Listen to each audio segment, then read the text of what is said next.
வணக்கம், இது உங்கள் தினக்கதிர். எங்கள் சேனலுக்கு வரவேற்கிறோம். பாஜக தலைமையிலான மத்திய அரசுக்கு எதிராக செவ்வாயன்று சென்னையில் ஆளும் திமுக மற்றும் அதன் கூட்டணி கட்சிகளான காங்கிரஸ் மற்றும் இடதுசாரி கட்சிகள் மிகப்பெரிய போராட்டத்தை அறிவித்துள்ளன. சமக்ர சிக்ஷா திட்டத்தின் கீழ் தமிழ்நாட்டிற்கு ஒதுக்கப்பட்ட நிதியை மத்திய அரசு நிறுத்தி வைத்திருப்பதை கண்டித்தும் மத்திய கல்வி அமைச்சர் தர்மேந்திர பிரதான் தெரிவித்த கருத்துக்களை எதிர்க்கவும் இந்த போராட்டம் நடத்தப்படுகிறது. தேசிய கல்விக் கொள்கை 2020 அதன் மும்மொழிக் கொள்கை உட்பட தமிழ்நாடு முழுமையாக ஏற்றுக்கொண்டால் மட்டுமே நிதி விடுவிக்கப்படும் என்று அமைச்சர் சமீபத்தில் கூறியிருந்தார். புதுதில்லியில் செய்தியாளர்களிடம் பேசிய பிரதான் தமிழகம் எதிர்ப்பு தெரிவிப்பதை வெறும் அரசியல் சூழ்ச்சி என்று நிராகரித்தார். இந்த கொள்கை மாநிலத்தில் உள்ள மாணவர்கள் மீது இந்தி அல்லது வேறு எந்த மொழியையும் திணிப்பதில்லை என்று அவர் வாதிட்டார். அதற்கு பதிலாக தமிழ், ஆங்கிலம் மற்றும் பிற இந்திய மொழிகள் உட்பட பன்மொழி கல்வி நன்மை பயக்கும் என்று அவர் வலியுறுத்தினார். செயல்படுத்துவதில் மத்திய அரசின் உறுதிப்பாட்டை அமைச்சர் மீண்டும் உறுதிப்படுத்தினார். மேலும் அதனுடன் இணைக்கப்பட்ட நிபந்தனைகளை நியாயப்படுத்தினார். பிரதானின் கருத்துக்களுக்கு பதிலளித்த 1000 விளக்கு எம்எல்ஏ மற்றும் திமுக மருத்துவர்கள் பிரிவு செயலாளரான டாக்டர் எழிலன் நாகநாதன் புதிய கல்விக் கொள்கையை ஆரம்பத்திலிருந்தே அரசியல் ரீதியாக உள்நோக்கம் கொண்டது என்று விமர்சித்தார்.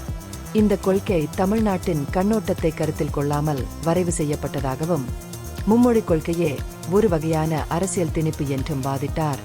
செவ்வாய்க்கிழமை பிற்பகல் சென்னை கலெக்டர் அலுவலகம் முன் போராட்டம் நடைபெறும் என்றும் அமைச்சர் துரைமுருகன், திராவிடர் கழக தலைவர் கே வீரமணி, டிஎன்சிசி தலைவர் கே செல்வ பெருந்தகை, மதிமுக பொதுச் செயலாளர் வைகோ மற்றும் பிற கூட்டணி கட்சிகளின் தலைவர்கள் இதில் பங்கேற்பார்கள் என்றும் அவர் அறிவித்தார்.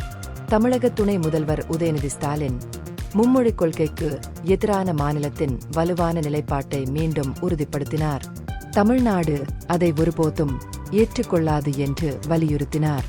கல்வி நிதியை நிறுத்தியதற்காக மத்திய அரசை கண்டித்து இது மாநிலத்திற்கு எதிரான கொடுமை என்று கூறினார். இதற்கிடையில் திமுக அரசு ஆரம்பத்தில் பிரதமர் ஸ்ரீ பள்ளிகளை ஆதரித்ததாக அதிமுக கூறியதற்கு திமுக ராஜ்யசபா எம்பி எம் அப்துல்லா பதிலளித்தார். மத்திய அரசின் அப்போதைய தலைமைச் செயலாளரின் கடிதத்தில் குறிப்பிடப்பட்டுள்ளபடி இந்த விஷயத்தில் முடிவெடுக்க மாநில அரசு ஒரு குழுவை மட்டுமே அமைத்துள்ளது என்று அவர் தெளிவுபடுத்தினார். வரவிருக்கும் போராட்டம் தேசிய கல்விக் கொள்கைக்கு தமிழகத்தின் நீண்டகால எதிர்ப்பையும் மாநில கல்வி முறையில் தமிழ் மற்றும் ஆங்கிலம் என்ற இருமொழிக் கொள்கையை பேண வேண்டும் என்ற அதன் வலியுறுத்தலையும் பிரதிபலிக்கிறது.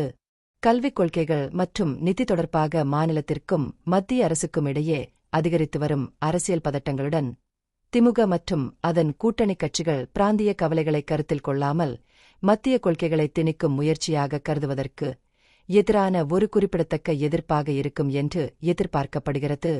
இந்த பகுப்பாய்வு நுண்ணறிவுள்ளதாக கண்டால் முக்கியமான அரசியல் முன்னேற்றங்கள் குறித்த கூடுதல் புதுப்பிப்புகளுக்கு லைக் செய்யவும், ஷேர் செய்யவும், இது சப்ஸ்கிரைப் உங்கள் செய்யவும். தினக்கதிர். நன்றி.